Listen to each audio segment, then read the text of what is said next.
بعد سنة من الليزك، ايه الحوارات دي؟ ايه ده بجد والله؟ انا كواحد كان بقاله 16 سنة بيلبس النضارة ما كنتش اعرف ان في حوارات كتير النضارة هيشاها عني. ده انا يا جدع اتصدمت بعد العملية بالظبط اما في نسمة هوا دخلت عينيا. ايه ده؟ هي عينيا ممكن تحس بالهوا اللي في الشارع عادي؟ لا، وكانت ايه نسمة هوا ساقعة لدرجة ان انا افتكرت ان كان في نعناع في القطر اللي حطها لي. عقلي ما كانش مستوعب ايه اللي بيحصل اساسا. بس لو فكرت في الموضوع شوية كده هتلاقيه مش كله حلو. انا الاول كانت اضخن عاصفة تيجي في وشي عادي ما فيهاش حاجة، النضارة هتطرب وهمسحها ما حصلش حاجة. دلوقتي مفيش ترابايه معديه في الشارع ما بتخشش عليا. تسلم هي ايه المرطع ده؟ ازيك يا زيزو عامل ايه؟ في يا عم الترابه ما تسيبني افرح بالعمليه شويه، سيبونا في حالنا. لا ازاي تخش الترابه في عينيا احس بقى في براسن اسد جوه في عينيا ايه ياما ليه مش كده؟ لا ولا رموشي يا لهوي، دايما رموشي كانت بتقع مني تروح وقع فضه النضاره ماسكاها، افضل شايف خيال طول اليوم واحاول اقعد اركز معاه يا ترى ده رمش ولا حد تف على النضاره. ما تمسح النضاره حي الغريب. دلوقتي هي مش لاقيه مكان تفط فيه، بتفط جوه عينيا.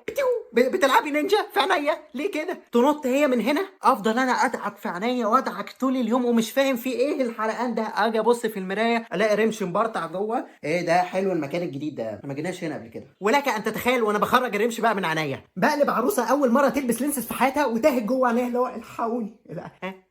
عارف اللعبه اللي بيخرجوا الكره من المتاهه؟ ده اللي انا بعمله بالظبط في عينيا. ما انا مش هحط ايديا جوه عينيا، بخاف. ده غير الاعداء الجداد اللي بيظهروا لك بعد ما تقلع النضاره. يعني الصيف مثلا لقى اللي انا كنت بحبه جدا فقال لك يزيد معزته عندي. انا ببقى قاعد في المكتب او في البيت في امان الله طول اليوم، انزل الشارع من هنا ايه ده؟ في ايه؟ انتوا نزلتوا الشمس على الارض ولا ايه؟ عينيا عينيا، هو في ايه؟ وانا قبل كده كنت لابس قناع لحم، ما كانت نضاره عادي. ايه النور اللي فتح في وشي فجاه ده؟ والمشكله ان بعد العمليه عينيك بيبقى عندها جفاف عاطفي، اي حاجه تحصل لها انا هجف. يا بنتي مش كده، لا انا هجف. تشوف الشمس من هنا تغير الكارير بتاعها. انا بجد عايز اشتغل زلطه، مش الميكانيكي، لا زلطه بجد. فجاه بحس ان عينيا زلطه بزابيز وجفوني بقت ورقه ومفيش ميه بقى. الترطيب ده ما جاش. تشوف اي شاشه في الحياه من هنا اي لا مش عايز اشتغل.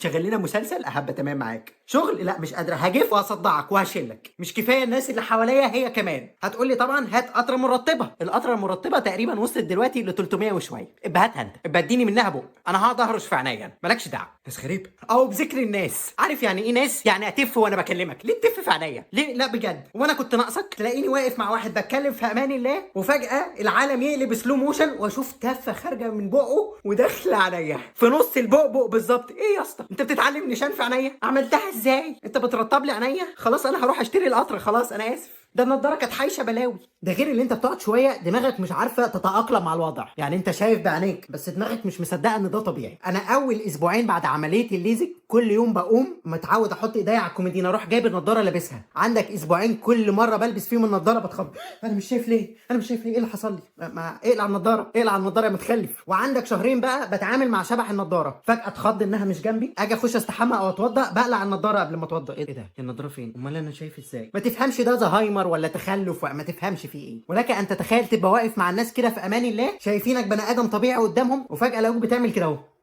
عندك نص ساعه بحاول اقنعهم ان انا مش بتحول. ما حضرتك بقالي 16 سنه كنت لابس النضاره، 16 سنه بتتزحلق من على مناخيري وبرجعها، فخلاص اتعودت على الحركه. ولا ايديا بقى، انا ايديا عمرها ما كانت بتيجي جنب عينيا خالص. عملت العمليه من هنا والدكتور قال لي ما تدعكش في عينيك. ايديا فجاه جالها احاسيس ناحيه عينيا، كل شويه راح اتسلم عليها اللي هو ايه ده انت حلوه قوي، كوره تيجي نخزقها.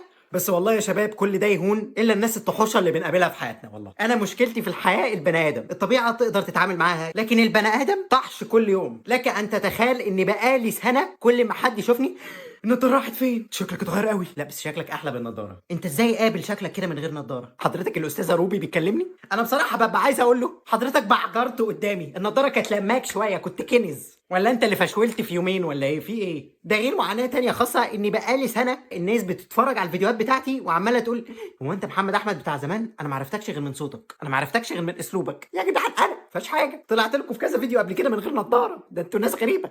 بس عارفين والله العظيم كل ده يهون اول لما توصل للشط. انا الاول كنت قاعد على البحر اقلع النضاره من هنا خلاص الدنيا كلها قلبت بالنسبه لي 3 الوان: اصفر رمله، ازرق تقيل ميه، لبني خفيف سما. بس خلاص خلصنا. هو ده بالنسبه لي كل اللي انا شايفه في الشط. عملت الليزك من هنا اكتشفت ان في بني ادمين كانوا على الميه. كانت في حاجات بتعدي من قدامي الاول ما كنتش مفسر دي ايه، ولا لما نزلت تحت الميه اكتشفت بقى عالم جديد. ايه ده؟ فلا تجربه جامده. ما عدا يعني الناس الطحوشة اللي بقابلها في حياتي. وبس كده، كان معاكم محمد أحمد أو زيزو. سلام.